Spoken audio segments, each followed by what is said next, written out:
Hey there, how are you today? My name is Dana Damara, and you've landed on Astrocast. This is your weekly forecast for September 4th through the 8th.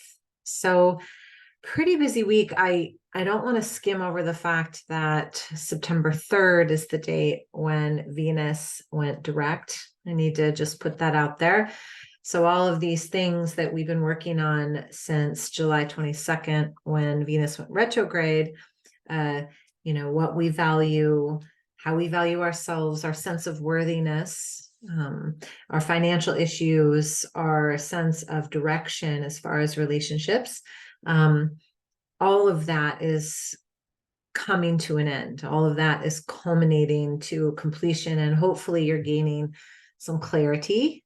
Since July 22nd, Venus will still be in her shadow for a little while longer, but she did turn direct on September 3rd. Thank goodness. Now we go into September 4th, and we've got Mercury trining Jupiter. So we have a Mercury and Jupiter week, really. Let's remember that Mercury's in retrograde as I go through this. So as we talk about, negotiations, communication, things like that, let's remember to take a breath before we speak and really get clear about what it is that we want to step into. There's still 6 planets in retrograde. Venus went direct, and then on September 6th, Jupiter is going to go retrograde. So we've got 6 planets in retrograde. When Jupiter goes into retrograde, Jupiter's going to retrograde in Taurus. Jupiter, is all about expansion, right? Jupiter wants everything to expand, but because of its placement, and really anytime it goes into retrograde, think before you speak, think before you leap, see the bigger picture, but remember that we have all these other planets in retrograde as well. The sun is going to conjunct Mercury, which is going to create a little bit of clarity, but the clarity really comes from that clarity from within. Like everything might be spinning around you, and you might be spinning a bunch of plates in your life, right? Which way should I do this? Should I do that? But the inner clarity is what's going to be important. All of that stuff can go on forever, but the clarity of what you value, how much you value yourself, what really feels good. I've been talking about this in all my classes. What makes you feel good, right? Like, what is a full body yes? That's where you want to turn the direction of your life. And so as the sun conjuncts Mercury, when Mercury is direct, it's all about massive clarity. When Mercury's retrograde, it's about clarity from within. So I just invite you to take some time this week for yourself and, be quiet, journal, take some time to meditate, go to the beach, whatever you do to find that sense of clarity. I want to go back to Jupiter in retrograde.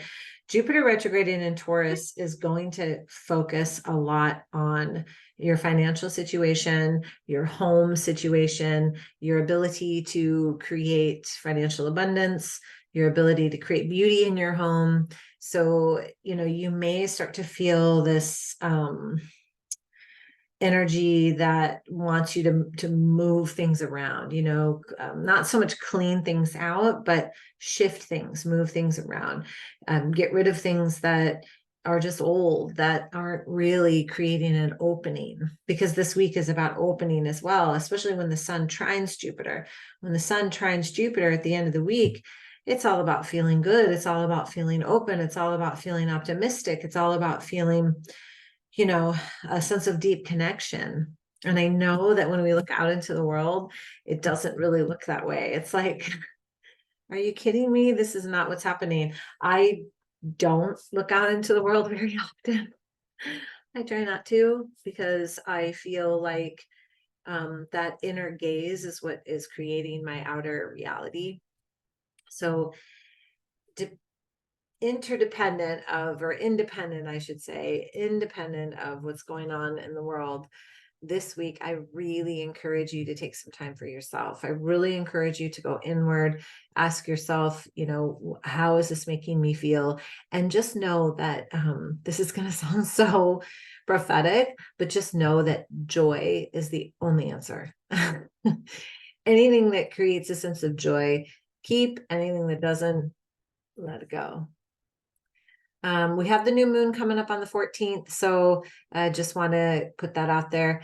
This month is really a feel-good month in comparison to a lot of our other astrology. So I do invite you to go slow. I do invite you to take your time. I do invite you to be patient, and I do invite you to find the things that make you happy, and just do that all the time. So if you want to get a hold of me and get your chart read, please reach out to me at dana@danajamara.com. Happy to do it. You can also go to myastrocast.com. If you just go there and put in your email, you'll get a bunch of little emails sent to you on, how to read your chart, what's a house, what's a zodiac sign, super simple. But it gives you more of an idea of what we're talking about when I say, oh, and the moon is here and this is here, right? So if that interests you, go to myastrocast.com, and you can always follow me on Instagram if you're not already there. It's Dana Jamara Evolution. And gosh, I sure hope I see you on this path somewhere. Thank you so much. Have a beautiful day. Namaste.